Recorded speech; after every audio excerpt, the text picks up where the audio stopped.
जी, नमस्कार साथियों, स्वागत है सभी का भाई हमारी आज की इस क्लास में। इस क्लास में हम डिस्कस करेंगे सीडीपी यानी जो आपका child development and pedagogy subject होता है, उसके संबंधित जो सीटेट एग्जाम के लिए हम यहाँ पर फोकस कर रहे हैं। यहाँ पर आपके सीटेट के जो प्रीवियस ईयर क्वेश्चंस हैं उनको लिया गया है, कुछ मोस्ट एक्सपेक्टेड क्वेश्चंस उनको यहाँ पर शामिल किया गया है।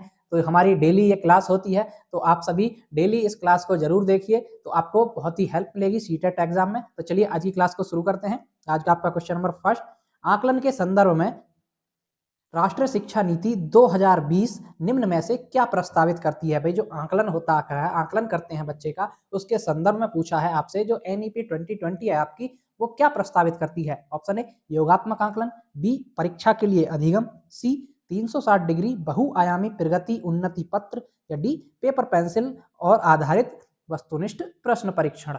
तो भाई देखिए, जो आकलन के संदर्भ में हमारी एनईपी 2020 है, जो हमारी नई शिक्षा नीति 2020 है, वो ये प्रस्तावित करती है कि जो आकलन होना चाहिए वो आपका 360 डिग्री बहुआयामी होना चाहिए। कि भाई जो आपका जो बच्चा है उसका सर्वांगीण आकलन होना चाहिए, हर पहलू का आकलन होना चाहिए। 360 डिग्री वही हुआ ना, ये ऐसे भाई एक सर्कल बन गया, तो मतलब उसके पूरे हर पहलू का, हर आयाम का आकलन होना चाहिए और उसकी प्रगति उन्नति पत्र होने चाहिए। ठीक है दोस्तों, तो ऑप्शन नंबर सी हमारा यहाँ पर बिल्कुल सही जवाब है। चलिए आगे बढ़ेंगे। क्वेश्चन नंबर 2, एक शिक्षिका विद्यार्थियों के बीच संज्ञानात्मक प्रबोधन कौशल को सुसाध्य करना चाहती है। इस उद्देश्य के लिए उसे निम्न में से किस से बचना चाहिए।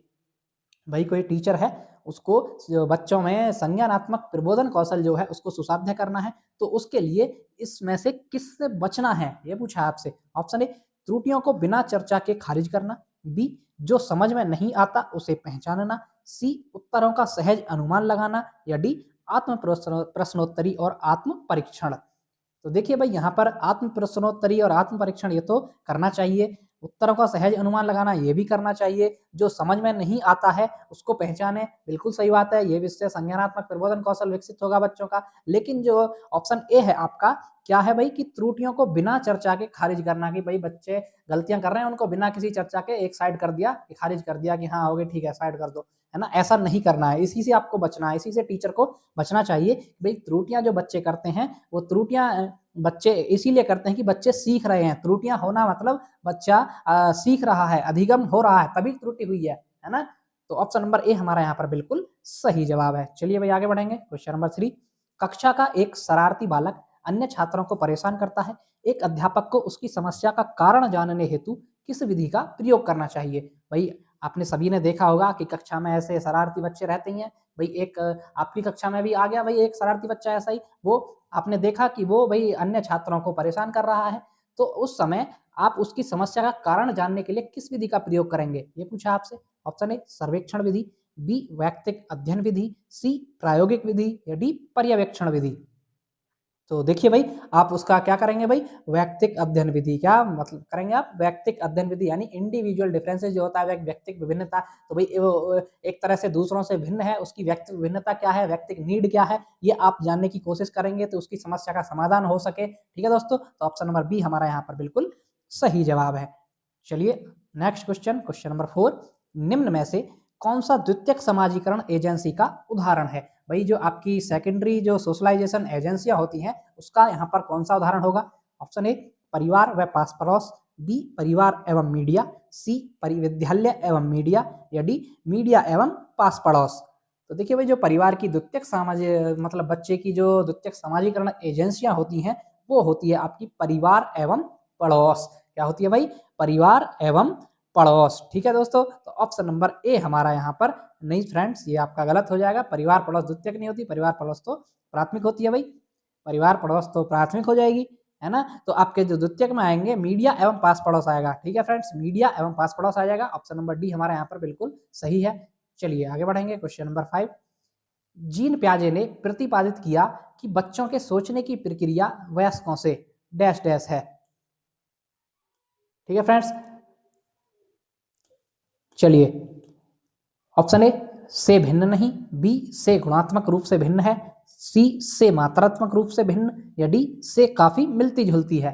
तो भाई जो जीन पियाजे ने संज्ञानात्मक विकास का सिद्धांत दिया था, उसमें जीन पियाजे ने जो प्रतिपादित किया है कि बच्चे की जो सोच होती है, बच्चों के जो सोचने की प्रक्रिया होती है, वो वयस्कों से गुणात्मक रूप में भिन्न होती है, ना कि मात्रात्मक में। भाई मात्र बच्चे का इतना माइंड नहीं है, इतना संज्ञानात्मक विकास नहीं है उसका कि वो बड़े के बराबर मात्रा में सोच सके, लेकिन गुणात्मक में भिन्न हो सकता है, गुणात्मक रूप से भिन्न होती है उनकी सोच। तो ऑप्शन नंबर बी हमारा यहाँ पर बिल्कुल सही जाएगा। ठीक है दोस्तों, चलिए भाई आगे बढ़ेंगे। क्वेश्चन नंबर 6, हाइंस की दुविधा पर बच्चों की प्रतिक्रिया के आधार पर लॉरेंस कोहलबर्ग ने किस विकास को विभिन्न अवस्थाओं को प्रतिपादित किया। भाई यहाँ पर विभिन्न है, जो आपकी विभिन्न अलग अलग एक तरह वो वाला वर्ड होता है ना, विभिन्न, है ना, वो है यहाँ पर। ठीक है, तो ऑप्शन ए नैतिक विकास, बी सामाजिक विकास, सी मनोवैज्ञानिक विकास या डी व्यक्तिगत विकास। तो देखिए भाई, जो हाइंस की दुविधा के आधार पर जो बच्चों की प्रतिक्रिया के आधार पर जो कोहलबर्ग ने सिद्धांत दिया था, वो दिया था आपका नैतिक विकास का सिद्धांत। क्या दिया था फ्रेंड्स? नैतिक विकास का सिद्धांत दिया था। ऑप्शन नंबर ए हमारा यहाँ पर बिल्कुल सी सही है, जहां पर उन्होंने 3 स्तर बताए थे, पूर्व परंपरागत, परंपरागत और पश्चिम परंपरागत। ठीक है दोस्तों, चलिए आगे बढ़ेंगे। क्वेश्चन नंबर 7, निम्न में से कौन सा लेव वाइगोत्स्की के संज्ञानात्मक सिद्धांतों पर आधारित है? भाई इनमें से जो लेव वाइगोत्स्की का जो संज्ञानात्मक सिद्धांत है उस पर क्या आधारित है? ऑप्शन ए पारस्परिक अध्यापन, बी सक्रिय अनुकूलन, सी प्रतिपादक अधिगम या डी यंत्रवत याद करना। तो देखिए भाई, लेव वाइगोत्स्की के सिद्धांत पर आधारित क्या है इसमें से? वो है आपका क्या होगा फ्रेंड्स? ऑप्शन नंबर ए पारस्परिक अध्यापन, यानी कि जो सहयोगी अधिगम एक तरह से बोल सकते हैं कि भाई इनका सिद्धांत ये था ना कि सोशल कल्चर थ्योरी दी है इन्होंने कि जो बच्चा सीखता है वो समाज के संपर्क से आकर सीखता है, समाज के संदर्भ में सीखता है। तो यहाँ पर पारस्परिक अध्ययन होगा तो सहयोग की भावना होगी, वहाँ पर सामाजिक उसके सीखेगा अच्छे से। तो ये आधारित होगा पारस्परिक अध्यापन पर। ऑप्शन नंबर ए हमारा यहाँ पर बिल्कुल सही जवाब है। चलिए भाई आगे बढ़ेंगे। क्वेश्चन नंबर 8, एक अध्यापिका बच्चों को फोन नंबर रटने के लिए फोन नंबर के 10 अंकों को 3 से 4 अंकों के समूह में बांटकर याद करना सुझाती है। अध्यापिका द्वारा सुझाई गई यह रणनीति डैश डैश कहलाती है। भाई कोई टीचर है, अध्यापिका है, उसने जो उसकी क्लास के बच्चे हैं उनको एक फोन नंबर याद कराना है। तो उस फोन नंबर को याद कराने के लिए उसने क्या करा भाई कि फोन नंबर को 3 या 4 अंक के छोटे छोटे खंडों में विभाजित करके बोला कि अब इसको याद कीजिए। वो सुझाया कि आप छोटे छोटे खंडों में बांट करके उसको याद कीजिए। तो ये प्रक्रिया क्या कहलाएगी? ऑप्शन ए खंडीकरण, बी कूटलेखन, सी स्वांगीकरण या डी अनुकूलन। तो देखिए भाई, ये प्रक्रिया होगी आपकी खंडीकरण की। क्या होगी भाई? खंडीकरण की प्रक्रिया होगी, क्योंकि भाई कोई भी समस्या एक तरह से समस्या ही है भाई। 10 अंक का मोबाइल नंबर है, उसको याद करना है एक तरह की समस्या। अब समस्या को छोटे छोटे खंडों में टुकड़ा करके उसको याद करना, तो वो इसका खंडीकरण की प्रक्रिया रणनीति है। ऑप्शन नंबर ए हमारा यहाँ पर बिल्कुल सही जवाब है। चलिए भाई आगे। क्वेश्चन नंबर 9, राष्ट्रीय शिक्षा नीति 2020 के अनुसार शिक्षा को किस पर बल देना चाहिए? भाई एनईपी 2020 के अनुसार शिक्षा को किस पर बल देना चाहिए? ऑप्शन ए संकल्पनात्मक समझ, बी गैर संदर्भित विषय वस्तु, सी रटकर सीखना या डी परीक्षाओं के लिए सीखना। तो भाई एनईपी 2020 के अनुसार जो शिक्षा को किस पर बल देना चाहिए? शिक्षा को बल देना चाहिए भाई संकल्पनात्मक समझ पर। जो बच्चों की कॉन्सेप्चुअल अंडरस्टैंडिंग है उस पर बल देना चाहिए, संकल्पनात्मक समझ पर बल देना चाहिए। ऑप्शन नंबर ए हमारा यहाँ पर बिल्कुल सही जवाब है। चलिए भाई आगे। क्वेश्चन नंबर 10, सृजनात्मक सोच को निम्न में से किसके द्वारा बढ़ावा नहीं दिया जा सकता है? ऑप्शन ए मूलभूत विचार, बी अस्पष्टता को स्वीकार कर, सी अभिसारी सोच या डी सोच में लचीलापन। अब भाई सृजनात्मक सोच को बढ़ावा देना है, आप है ना, नहीं पूछा आपसे कि भाई बढ़ावा नहीं दिया जा सकता। ठीक है, तो सृजनात्मक सोच को बढ़ावा किस में नहीं दिया जा सकता? अभिसारी सोच में। क्योंकि अभिसारी सोच क्या है भाई? ये समस्या है, इसको ऐसा हल करने का केवल एक ही तरीका, भाई एक ही तरह से एक ही दिशा में सोचना, कोई मौलिकता नहीं, कोई नवीनता नहीं, कोई विचारों की अभिव्यक्ति नहीं, नवीन विचारों की। तो ये आपका होता है अभिसारी सोच। यही आपकी अभिसारी सोच जो है वो सृजनात्मक सोच को बढ़ावा नहीं देती है, वो क्रिएटिविटी को बढ़ावा नहीं देती है। तो ऑप्शन नंबर सी हमारे यहाँ पर बिल्कुल सही जवाब है। चलिए आगे। क्वेश्चन नंबर 11, गिफ्ट के तौर पर कार मिलने पर एक 5 साल की बच्ची बोली। भाई गिफ्ट के तौर पर एक छोटी सी कार एक 5 साल की बच्ची को दी आपने, तो वो बोलती है कि यह मेरे लिए नहीं है, लड़कियां कारों से नहीं खेलती। उसने लड़की ने कहा कि भाई ये कार मेरे लिए नहीं है, लड़कियां कारों से नहीं खेलती हैं। यह वाक्य दर्शाता है, यह वाक्य क्या दर्शाता है? ऑप्शन ए जेंडर भूमिका में लचीलापन, बी जेंडर प्रासंगिकता, सी जेंडर रूढ़िवादिता या डी जेंडर स्थिरता। तो देखिए साथियों, ये आपका वाक्य दर्शाता है, ये जेंडर रूढ़िवादिता को दर्शाता है, क्योंकि भाई लड़की जो है उसको यही सिखा दिया गया है कि लड़कियां कारों से नहीं खेलती, है ना, ये लड़कियों के लिए बनी नहीं है चीजें, ये लिंग से जोड़ करके उसको उसके दिमाग में ये बातें बैठ गई है, तो एक जेंडर रूढ़िवादिता की दर्शाता है। तो ऑप्शन नंबर सी हमारे यहाँ पर बिल्कुल सही है।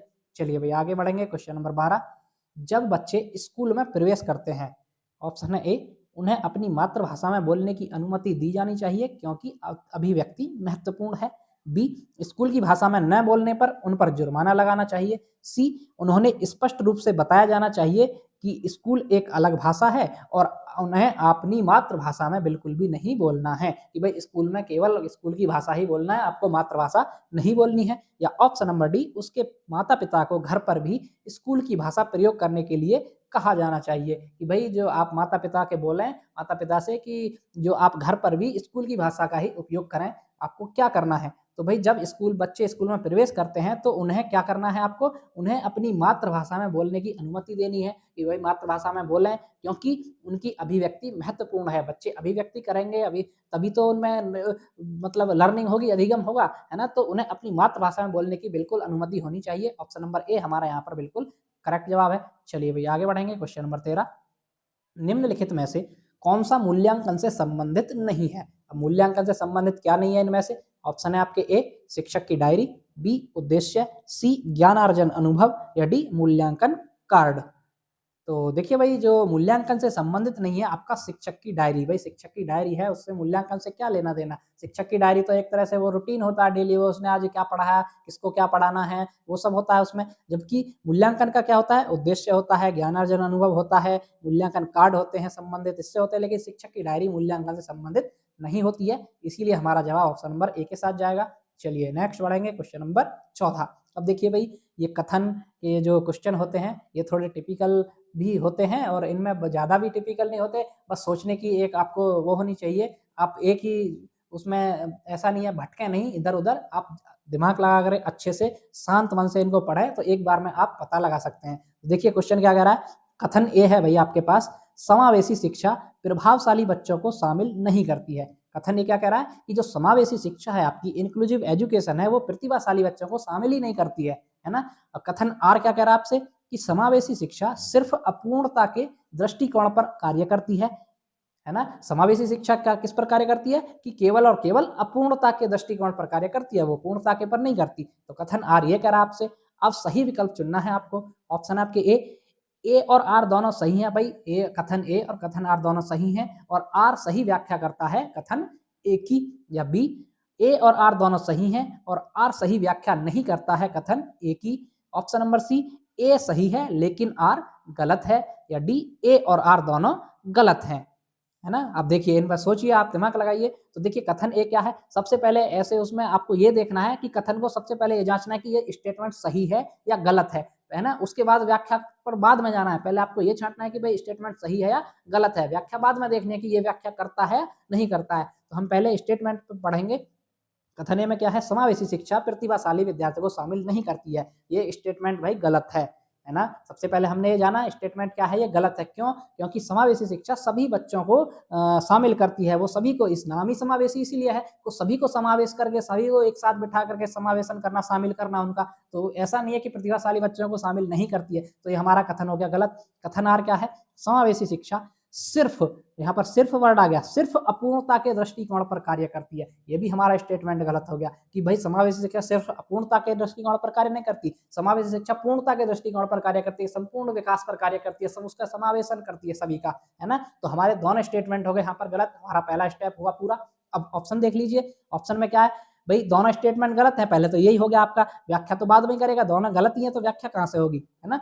तो यहाँ पर ऑप्शन नंबर आपका क्या चला जाएगा, ऑप्शन नंबर डी, कि ए और आर दोनों ही गलत हैं भाई, तो व्याख्या पर बाद में गए। आप पहले ये देखते हैं कि भाई कौन सा गलत है कौन सा सही है, ये देखना था। उसके बाद अगर एक में से एक सही होता है, दोनों सही होते, तो अब हम उनका देखते कि भाई ये इसकी व्याख्या करता है नहीं करता है। अब दोनों ही गलत हो गए तो हमारा मिल गया जवाब ऑप्शन नंबर डी, कि ये दोनों ही गलत हैं। तो ऑप्शन नंबर डी हमारा यहाँ पर बिल्कुल करेक्ट है।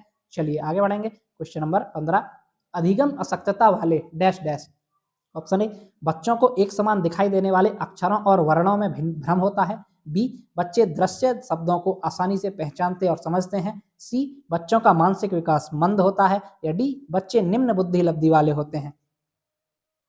तो देखिए भाई, इसका सही जवाब होगा कि अधिगम असक्तता वाले बच्चे जो होते हैं वो आपके बच्चों को एक समान दिखाई देने वाले अक्षरों और वर्णों में भ्रम होता है कि जैसे बी है, ये बी है, वो बी को डी समझ लेते हैं, डब्ल्यू को एम समझ लेते हैं, है ना, 100 को वाज लिख देते हैं। ये आपकी जो एक तरह से अधिगम अक्षमता जो होती है, आपकी लर्निंग डिसेबिलिटी होती है, उससे लिया गया क्वेश्चन है, जिसमें आपकी जैसे ये आपका वर्णों को पहचानने में भ्रम होता है, लिखने में या पहचानने में, ये आपकी पठन अक्षमता होती है जिसको डिस्लेक्सिया बोला जाता है। जैसे लिखने में गलत हुआ तो आपकी डिस्ग्राफिया बोला जाता है उसको, गणित में कोई संबंध समस्या हुई इसको डिस्कैलकुलिया बोला जाता है, बोलने में हुई डिस्प्रैक्सिया बोला जाता है। तो इस तरह की अलग अलग ये उनकी नाम दिए गए हैं अधिगम अक्षमता के। तो अधिगम असक्तता वाले बच्चों को एक समान दिखाई देने वाले अक्षर और वर्णों में भाई भ्रम हो जाता है उनको, है ना, कि ठीक है। तो ऑप्शन नंबर ए हमारा यहाँ पर बिल्कुल सही है।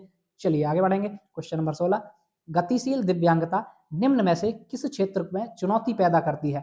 ऑप्शन ए समस्या समाधान कौशल सीखना और उनका प्रयोग करना, बी मौखिक संप्रेषण समझना, सी वस्तुओं के स्थानांतरण संबंधित विशिष्ट क्रियाकलापों का कार्यान्वयन करना, या डी एकाग्रता आधारित खेलों में भाग लेना। तो भाई गतिशील दिव्यांगता जो है वो किस क्षेत्र में चुनौती देगी? वो देगी आपकी जो वस्तुओं के स्थानांतरण संबंधी जो विशिष्ट क्रियाकलाप होते हैं उनमें चुनौती देगी। भाई जो दिव्यांगता कैसी है? गतिशील है। अब वस्तुओं का स्थानांतरण भी तो गतिशील ही होता है भाई, इधर से उधर इधर से इधर, तो उसमें तो समस्या देगी, वो चुनौती पैदा करेगी। तो ऑप्शन नंबर सी हमारा यहाँ पर बिल्कुल सही जवाब है। चलिए नेक्स्ट बढ़ेंगे। क्वेश्चन नंबर 17, प्रतिभाशाली की पहचान में हमें प्राथमिकता देनी चाहिए कि भाई जो प्रतिभाशाली आपको पहचानना है कि भाई प्रतिभाशाली बच्चा कौन है कौन नहीं है, तो उसमें प्राथमिकता किसे देनी चाहिए कि हम किसके द्वारा पहचाने कि हाँ ये प्रतिभाशाली होगा, तो किसको प्राथमिकता देनी है? ऑप्शन ए माता पिता की राय, बी वस्तुनिष्ठ परीक्षा का परिणाम, सी शिक्षकों की राय, या डी सामुदायिक दृष्टिकोण। तो देखिए भाई प्रतिभाशाली को पहचानने के हमें सबसे ज्यादा प्राथमिकता देनी चाहिए वस्तुनिष्ठ परीक्षा परिणाम की, है ना। वस्तुनिष्ठ परीक्षा जो ऑब्जेक्टिव टाइप क्वेश्चंस होते हैं, जैसे अभी आप ये क्वेश्चन देख रहे हैं ये भी ऑब्जेक्टिव टाइप है, तो इसका अगर आपने उत्तर बी दिया तो आपका नंबर मिलेगा, अगर कुछ और दिया तो आपको बिल्कुल 0 अंक मिलेगा। तो इसमें क्या है, वस्तुनिष्ठता होती है इन प्रश्नों में, तो अगर सही है तो सही है, गलत है तो गलत है। तो इसीलिए प्रतिभाशालीता की पहचान प्राथमिकता वस्तुनिष्ठ जो परीक्षा होती है उनके परिणामों को देनी चाहिए। तो इसलिए हमारा आप यहाँ पर आपका सही जवाब होता है ऑप्शन नंबर बी। चलिए आगे बढ़ेंगे। क्वेश्चन नंबर 18, बच्चे डैश डैश तरीके से सीखते हैं और डैश डैश तरीके से नहीं सीखते। भाई बच्चे किस तरीके से तो सीखते हैं और किस तरीके से नहीं सीखते, ये पूछा है।